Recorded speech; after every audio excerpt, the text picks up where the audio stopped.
Hello everyone and welcome to the first episode of Mr. Ink. I was about to say Project Ink there, but all my cars are projects and I'm sick and tired of calling my cars projects. No, this is Mr. Ink. Mr. Ink is going to get his first dose of treatment today. It is the day after the reveal episode, so straight away, day one, I'm getting sorted. Now, because I had already agreed a deal for this car, and I was just waiting to pick her up from Middlesbrough, I bought a load of parts in preparation for this particular next few days, where I conduct several different fixes and get to know my car. So in the Mark 1 of 2025, we should really be treating them a little bit differently to how we were treating them 5 years ago, even especially 10 years ago.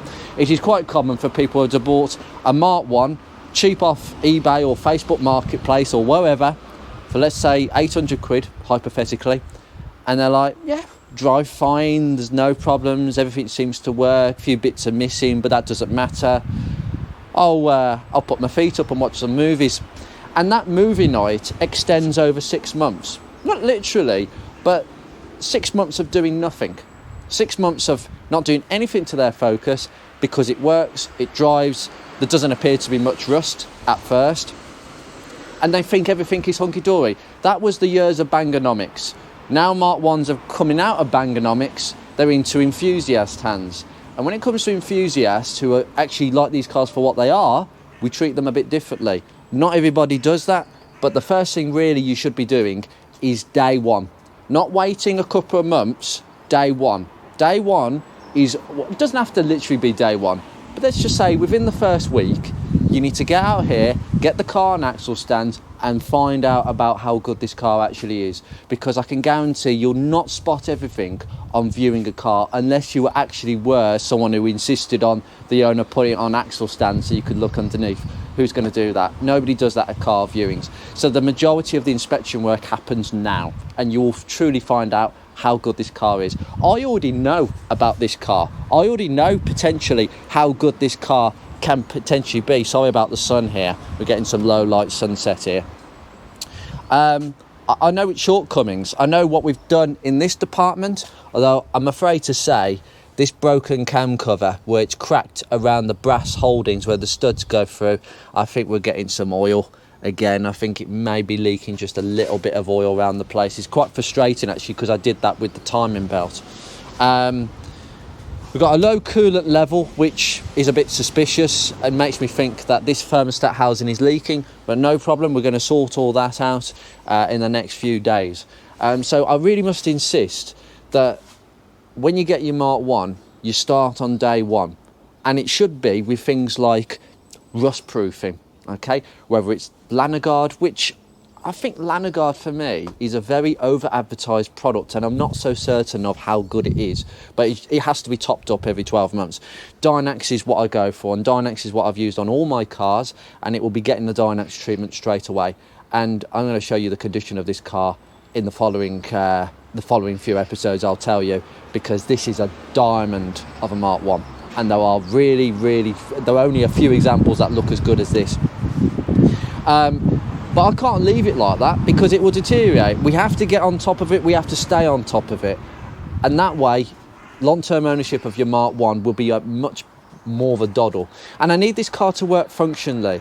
I need to sort out what are the most common weak points of these cars, even today, that I need to deal with in order for this car to work for me as even a car that I need once or twice a week, not as a daily driver, but as a main driver. I need it to work and function. It's not an ornament. I don't need it on axle stands for ages. So we've got to get in and we need to know exactly what we need to sort out straight from the off. So let's start. I am going to actually say one thing about the estate thing. I didn't really touch on this the last episode, but it could have been a hatchback and I'd have still bought it on the condition it was and the specification, because I always said I wanted a 2-litre automatic gear. That suits my driving style, which is very, very laid back and not particularly fast. Certainly not anyway. And it was something of a box to tick, and this really ticks the box. It is a bus of a vehicle. I just look at the back end of it and just think it's a big, massive bus. This car is going to take me places. I hope to do the NC 500 in this car. I have a lot of plans for this car, and it's a car that I can capably do long distances in with that 2-litre petrol automatic with cruise control. Unfortunately, as Jason will probably allude to, and a couple of other people, I made a very interesting comment when I handed this car back to Jason before I bought it. Obviously, when the original work was carried out, when he owned the car. I would love to own this car, and I would love to ask if you would give me first dips if you ever wanted to move the car on, to which Jason's reply was yes, but only to you. I can say that quite publicly now, but at the time I kind of unofficially said please give me first say, even though I had Project Beatrix in tow. Well, fate decided it for me, so you could call this a definite slice of fate. But I'm so pleased it's an estate. Not necessarily the versatility pack, that's the icing on the cake as far as I'm concerned. It is something that people have coveted over a very, very long period of time. But the fact is, Mark 1 estates are so underappreciated. Mark 1 saloons are even rarer in Europe and the UK, okay? It's a US thing, a North American thing. It's not a UK or Europe thing, okay? But we do like our saloons generically, but they're never sold in high numbers, and they are the rarest Mark 1s in terms of body style, right? But Mark 1 saloons, from what I've seen, are very well looked after because they are generically owned by older people who have looked after them, and they are now falling into the hands of enthusiasts. David Harding, you have a lovely example, my friend, in Pacific Green, a pre-facelift saloon, 1.8 petrol Z-Tech. Lovely example. I can't wait to see it again very time soon. And that example is very much one of them cars, one of them saloon examples that it's gone through really good owners. Carl, your saloon in that beautiful, beautiful light stone Bussac interior with the tinted windows, and it's sumptuous, that car. So I know you're watching as well. Those are two great examples in the club. Estates, Tadas is the only has been the only member to actually shown an estate so far, with the exception of one particular estate, and it's in the picture. And he doesn't mind me actually mentioning his car.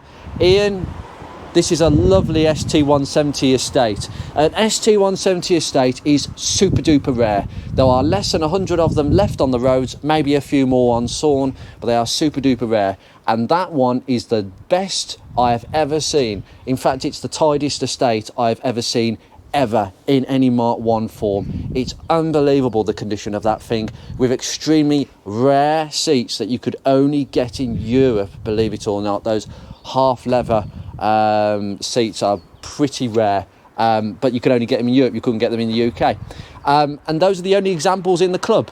So the estate Mark 1 Focus is not well presented either, but it's represented, with the exception of Ian's and Tadas, who keeps it as nice as he possibly can.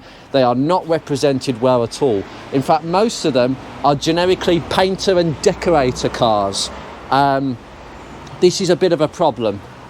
They generically go round with paint in the back and all sorts of rubbish, and they're just workhorses. They are highly practical workhorses. The amount of capacity in the back here is going to be so useful to me, it's untrue. And I could see what I needed to use this car for in going forwards. I'm really excited about the practicality, and I didn't think that at the grand old age of 32 almost, that I would be joining the estate bandwagon. I've actually turned middle-aged before I've even begun to look middle-aged. So there you go, little joke on that one. But anyway, I need to get cracking. But that's the do's, that's the little sort of intricacies that I've dealt with. Now, the first stage that we're going to do is that actually getting the spanners ready or looking at anything else, actually. We are going to drop the coolant out of this a bit later. But first, I'm going to have to turn your attention to inside the car, where we found a few things out. Okay, just shut that up and put the key in. Oh, by the way, I've attached a Preservation Club keyring. As I say, this car had a brand new bonnet lock, genuine Ford. And that's great, because what I'm going to do, I'm going to actually put that on a separate keyring. It's quite annoying that if I want to open the bonnet, if the engine's running, I have to stop the engine to open the bonnet. But actually, I think having a separate key for the bonnet is actually a good thing, believe you me. Right, so just put the ignition on. Yep, there's always a beep going on. Not quite sure why there's a beep again. So I've got my 4Scan plugged in down here. Okay, so we're going to find out a few things about this car. Now, guys, I found a receipt in the last episode after I'd switched the camera off. It was a tiny little invoice from a garage. And the garage, I think it was about £315 of parts and labour that was spent in January 2024 and with an MOT. So 30 quid MOT, £15 for the cost of the bonnet lock, which is very cheap, I could tell you that. 2 new rear window regulators, 2 new ones, aftermarket, and you can buy them for £12 for the cost of £24. So they were fitted as well. So I'm really pleased that this car's had 2 new ones fitted, because they are a weak point. I'm really pleased. So that's why I've got all working electric windows like Beatrix. That's quite hard to get with 4 electric windows on a car this age. The most important thing, though, that I saw amongst the labour charge was the addition of an electric fuel pump. What? Yes, this car has had an electric fuel pump fitted. Now, I thought, well, I looked at the receipt and it said £45. Okay, that's on the cheaper side if that's a new one. I thought it was a second-hand one until I realised, this is a garage. They don't want comebacks. They would have fitted an aftermarket fuel pump and sender unit. And for the cost of that, I know you can get one for that price. The Bosch one that I fitted to 50 Shades, or you might not have seen that episode yet. Maybe that's a bit of a spoiler. I don't know when that's coming out yet. That was around the same price, but I got it at a real bargain. Okay. Now, if I just switch the fuel pump on, you just listen to this.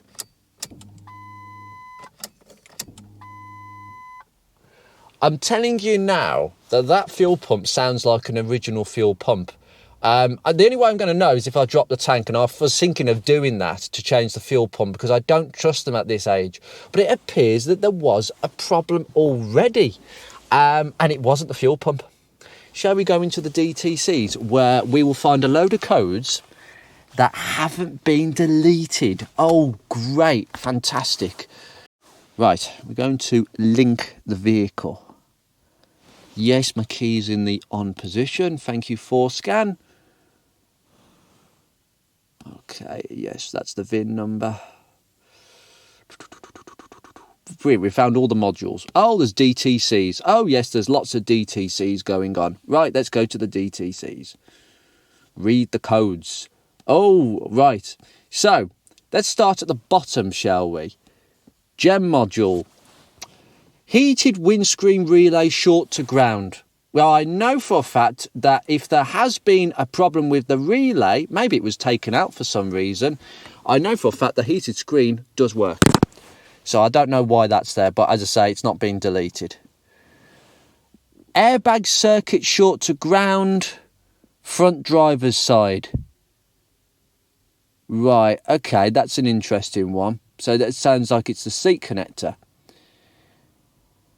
Oh, by the way, I've got a feeling that might have been the driver's airbag, because Jason has changed this steering wheel to replace the rubbish one that you're going to see. Well, you have seen the condition it was in. You won't see what condition it's in now. He changed and found this steering wheel for an absolute bargain, and the condition of this leather is absolutely excellent. So that's possibly why, and it's just, as I say, it's just a code that needs clearing. This is interesting. Battery level is too low. Well, we know what that is. That's the alternator that packed up, and the alternator was changed under Jason's ownership straight away, I think around June last year. So, as I say, it's got the new alternator, and that would explain low battery level. Battery voltage too high. Yeah, that would explain. Well, that's probably the other thing. Because I presume when the voltage regulator goes, it either overcharges or undercharges, so it's quite possible. Reference voltage out of range, I've got a feeling that's battery related as well. The PCM, this is the important one, guys. PO460, invalid fuel tank level message from the fuel instrument from the instrument cluster. This might be caused by a fuel sender circuit failure. There we go. That is your problem. You have a fuel sender issue. This car did not have a dodgy fuel pump. It had a dodgy fuel sender.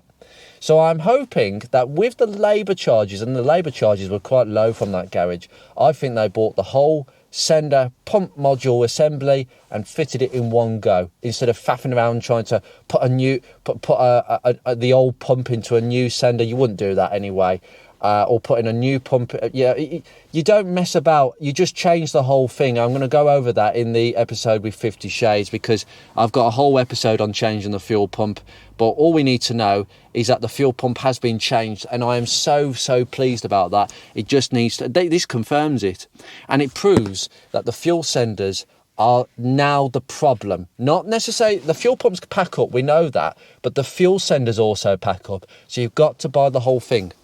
The instrument cluster, there's a load of data. Oh, there's a data link fault. That might have been me, actually. So what I'm going to do, I'm going to reset. Yeah, I'm going to reset. Sorry about that. Reset. Right, fantastic. So, cycle the ignition off and back on. Absolutely nothing apart from one thing that's come back. Heated windscreen relay short to ground. Why is it short into ground? P1000. Oh, I've had this before. P1000. Onboard diagnostic test not complete. Oh, go away. But the one that's come back is the relay short to ground. That's quite interesting. Well, there's nothing wrong with the heated screen, I can tell you that.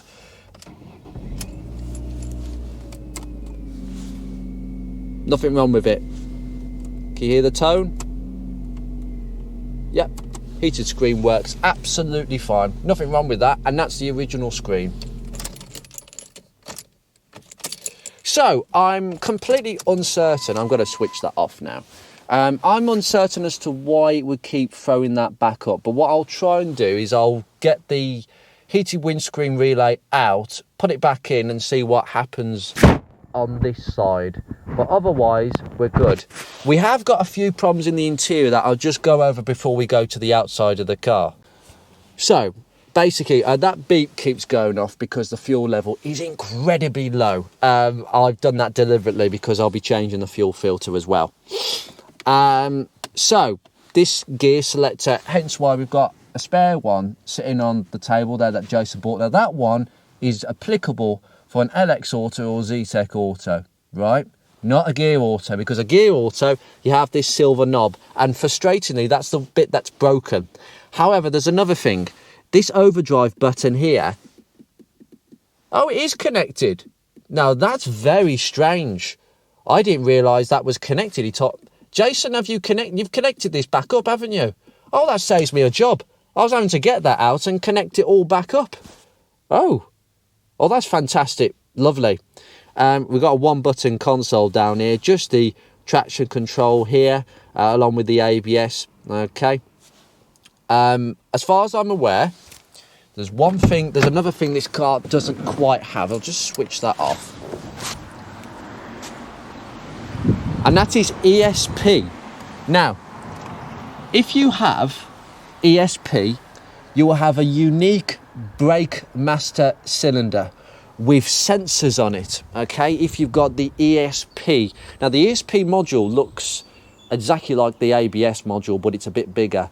But you'll see some sensors on that. I was just thinking, just checking that this car doesn't have ESP, and it doesn't, which I'm thankful for, because if you've got ESP, my God, you've got some unique parts. You've got a steering wheel, you've got some lateral gravity sensors in the engine bay, you've got a steering wheel position sensor somewhere down here. Oh, it's a nightmare. Honestly, you really do need spare parts for ESP models, but we don't have that. But the gear lever, oh, I'm glad that's all connected. But we have one slight issue. Thank you.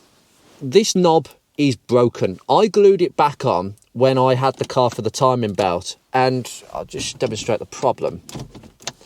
It doesn't come out a lot. Then it's supposed to...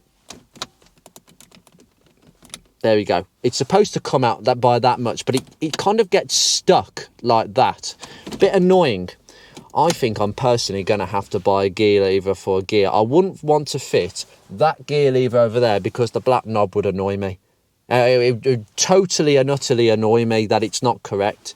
So it's not going to fall off, and it's absolutely fine as it is. But occasionally, it doesn't want to go back in. So there we go. It's done it. It hasn't come all the way out, right? So what happens is... Right, the ignition is on, the door is open, and the warning chime is on. Why is the warning chime on? Sorry for the flashing LEDs. I've got an LED cluster in this model. That's because the car thinks it's not in park because that knob hasn't pushed out. Okay, it's a safety device. If your car is not in park and the door is open, the chime goes on. So if I do this and try and push it out, there we go. There you go. That's how it is. So we've got that slight niggle there, but I know I just need to push it, make sure it's pushed out, and it will just shut up. We do have an LED cluster, and all the LEDs work here. I'm pleased about that. As I say, this is a part of an assessment of the vehicle, but otherwise it's no problems. I do know occasionally the solder packs up on these, and you need to get them resoldered, or the LEDs actually blow. But luckily I've done a bulb test by going into the secret menu, which you can do. I need to have the ignition off first. I'm sorry, I forgot about that. You have to turn the ignition off, press that, hold that down for a few seconds, it will go into test mode. There's another problem, and it's linked to the brake pedal, the brake switch. So there's a brake switch behind the brake pedal, okay? Now that's quite important on this model, because that brake switch is used to turn the cruise control off when you switch it on. So you'll get a little cruise control symbol when the system is actually on. So you turn it on using this, turn it off using this. And you've got your plus and your minus of your speed, and that's whether you want to come out of it or go back into it. There's different settings. This is to remember the settings in generic, but you can switch it off as well. But that brake pedal switch is crucial to the running of that cruise control, because it will just turn it off. It's very important. The problem we're having is when this car is stone dead and the headlights are on, we're getting some noises coming from the gear lever, and in fact it might be cold enough for me to do it. Turn the headlights on. There we go. Now what is going on here? Well, what's happening is, if I just put my foot, there you go, it's shut up now. Look at that. Now what's happening is the solenoid is clicking on and off for some reason. And it should only do that when you put your foot on the brake pedal. And also, what's going on is the brake lights are flickering. Oh, it's stopped now. You're not playing. Oh, yeah, there we go. There we go. Oh, yeah, there we go. Right, brake lights flickering. Right. Okay. So that's the other issue. Now, what's going on there, and I've done a bit of diagnosis because this is a problem that I noticed the last time I had the car. My conclusion is it stops after about a minute. It's kind of like warms up and it stops. Why? There's something wrong there. I agree. There's a connection issue. I've undone the connector and put it back on, but it hasn't made a difference. So I think that brake pedal switch is faulty because all the lights are flickering at the back of the car with the headlights on. It only happens when the headlights are on, by the way, okay? And usually when the headlights are on, that's kind of when you get your stop problem. That reveals the stop problem. Now, it doesn't happen when the headlights aren't on. That's the curious thing about it. So I'm hoping that the problem isn't a wiring elsewhere, because that would be a bit of a fuddy-duddy problem. But I am going to change the brake pedal switch because I've got a feeling that's at fault. Because as soon as I put my foot on the switch, it shuts up. Because effectively, when you put your foot down on the switch, right, you listen to this when I put my foot down the brake.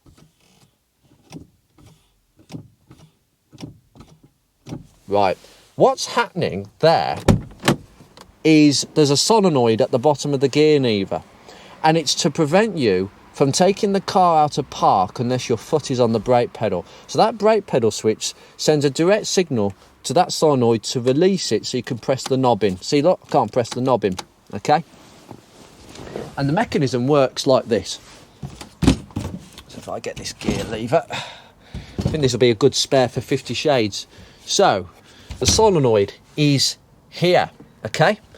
And the mechanism for the knob goes all the way down this shaft to this point here. You see this solenoid? It's got this little pointer here.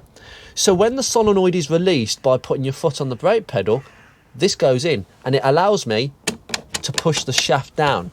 Now, if those of you who don't know this, you've got automatics, you've got this little circlip here. And what you do, you take this little piece of plastic out, and if you ever have a solenoid failure, you can do an emergency get me home situation. So I've only known these solenoids to pack up once or twice. Mine actually seized years ago in 50 Shades at Asda, and I couldn't get it out of park, and I had to do this emergency technique. Luckily, for some reason, it freed off, and I've never had the issue since. So maybe it just got a bit stuck. But you put a screwdriver in through this mechanism, and this pushes on the solenoid, so it actually releases. See that? When I push that end of the solenoid in, and then you can just, there we go. Oh, just show that there. There we go. I've pushed it in. There we go. Lovely. There we go. Lovely. Done. And just, there we go, whop it back in. Sorry, it's a bit hard because it's wobbling all over the place, but there you go. This is the culprit that goes wrong on them, and it's actuated by the brake switch.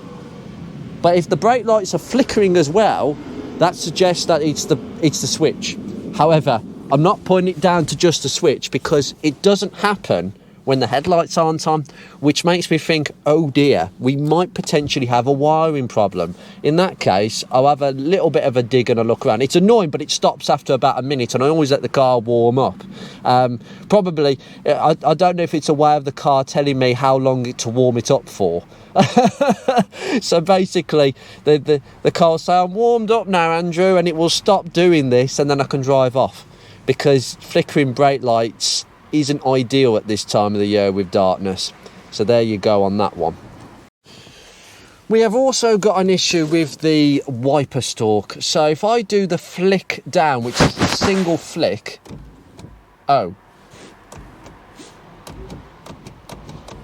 it just stops as soon as you release the stalk. Now, I've seen this problem twice. In fact, I'm not satisfied about the way it works on the normal setting. So if I just...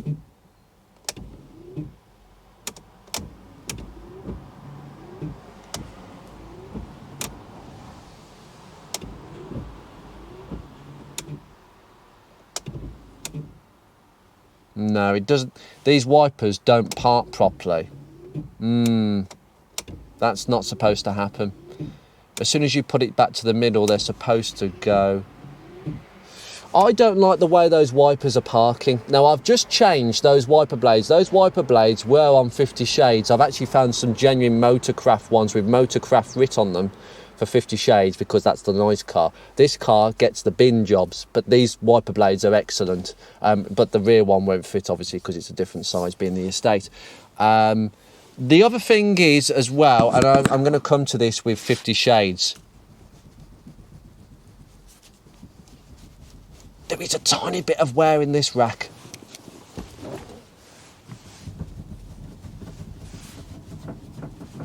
There we go.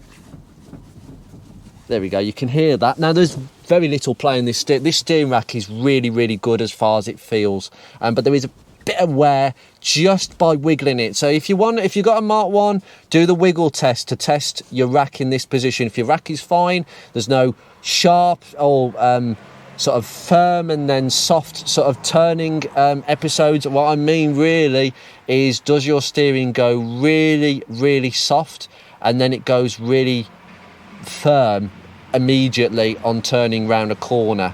They can go really funny like that, so you've got to be aware about that. That is when they're jumping a tooth. Sometimes they can skip a tooth completely, but as long as it's smooth, lock to lock, it's fine. The steering on this is heavy because the bloody hydraulic fluid is, well, I've got to be honest here, we're going for the usual.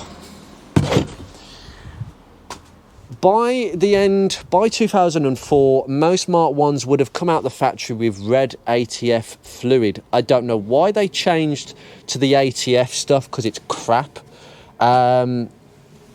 This car, however, I think has got a combination of green stuff and red stuff. So I'm afraid that's all going to be cleaned out and redone, because I've got the wheels off the ground.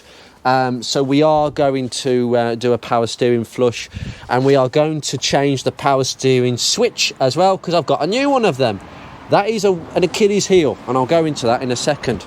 I'll just take you around the car actually, just to show you the general state of the thing, just before we swap the relays round. Cheap fix. This grille held on with cable ties, and the outer piece has fallen off, but don't worry, I've got a gear one with the outer piece that's painted, but it's the wrong colour, so I need to paint it. So I've got that bit of homework to do, but I'll tell you what, I'd rather just throw this in the bin and have nothing there than seeing that. It's disgusting, so it's going to be thrown in the bin straight away. I've got a stone deflector that I might need to try and heat back out, and I'll see if I can get my blowtorch on that and see if I can massage it back out. It won't look entirely as it should, because it's kind of meh. We are, I suspect, losing a bit of coolant. That, I think, is that thermostat housing. This pipe's going to be changed as well, but I'm going to bring you round here. Oh, there's the other bit. That's the bit that was snapped off. This is typically what happens on all of them.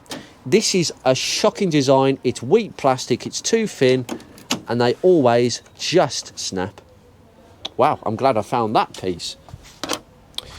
But this car, it's a treasure trove in terms of its condition.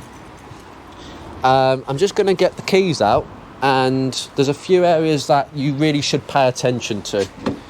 Namely, we know about the rust areas on a Mark 1, but it's worth pointing out exactly where you need to go through. And I'll take you through this as we go through these few episodes. So,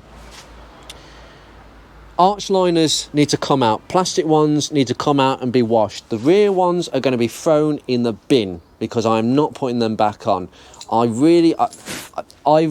hard about this, even looking at the condition of those arches, and the condition of them arches is superb, by the way, and I'm toying with the idea that they won't go back in, and I'll just put plastic ones in, and I feel that plastic ones are the only way of going about it long term, especially as this car will be used in not too good conditions. I've got another key coming, by the way. This is the original key, and it's still got the original badge on the back as well. Quite nice. However, I'm going to get another key made up.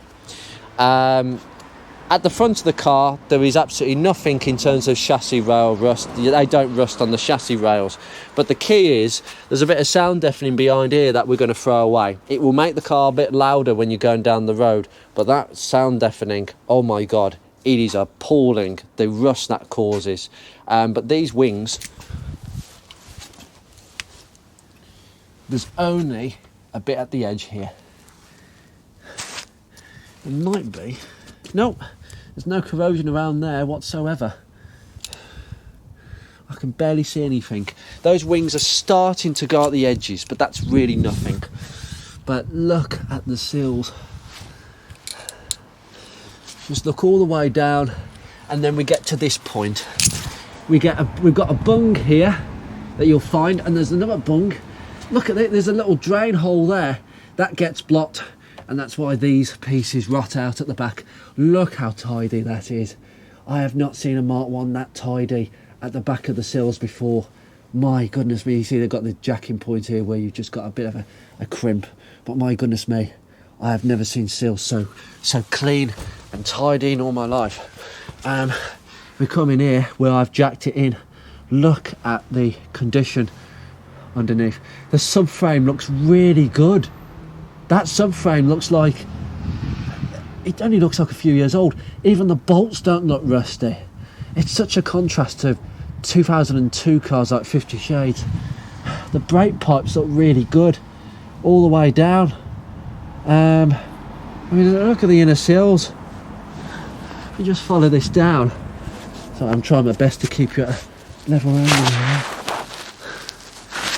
They usually work around this back panel. There's a little bit of corrosion, just here. Yeah, there we go. There's just a little bit that's clumped off there. Just minor pieces. Do you know what, though? That feels solid to me. You will have some pieces fall off, but that is so minor. They usually, people look this way. They don't look from the back side where the train arm bush is sitting. The train arm bush is sitting. In fact, if I just look at the bush, it is a bit cracked, but you can't tell, but it is a bit cracked. But look at the chassis leg. Nothing. You got a fuel filter there. That fuel filter looks like it's been changed actually at some point. Tank straps are corroded, that's normal. But it's unbelievable. The arches, there's just no bubbling. There's nothing. I can feel it in my hands. It's always bent backwards, this arch lip. It's just the way they are.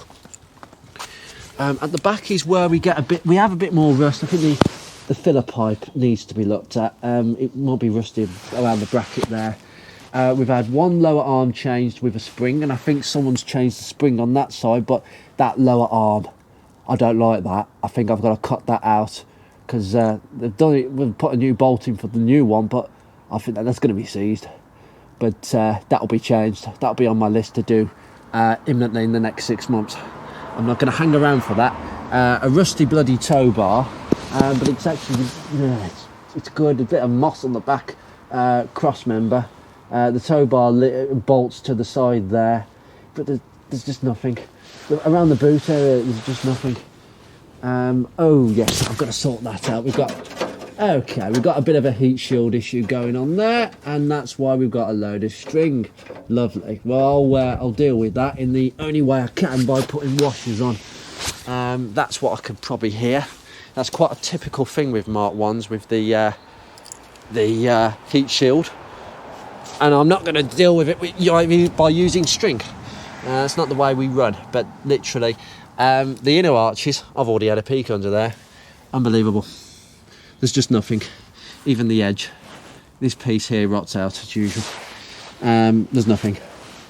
I'll just bring you in here. No, there's nothing. Is this loose as well? Oh yeah, there's a fixing that's rotten out there. Okay. That's not a problem. I'll use giant washers. I think I'll have to order some penny washers. You can replace this piece, this fuel tank piece. I can get another one for 65 quid, but that would mean when the exhaust comes off. Look at the size of this middle box. This is the size of the middle box that you get on the 2-litre automatics. It is huge. That is the original. I can see the Ford printing on it. Wow. The rear subframe is usually, quite rusty, but that's quite usual. But they can come up really, really nicely. So we'll see about that. I'll just train arm bush looks the original, yeah. But overall, someone has bent this sill this pinch weld has been bent, so I'm going to have to straighten that up a little bit with some pliers, but I'm going to leave you here. There's nothing up the front. Can't believe this. And that's what you need to check for. Well, I'm going to leave this first episode here, guys. That's how good a car this is underneath. Just typical, you know, a few penny washers here and there. It's not much at all, really, honestly. I'm going to leave you be and go to the next episode. Take care.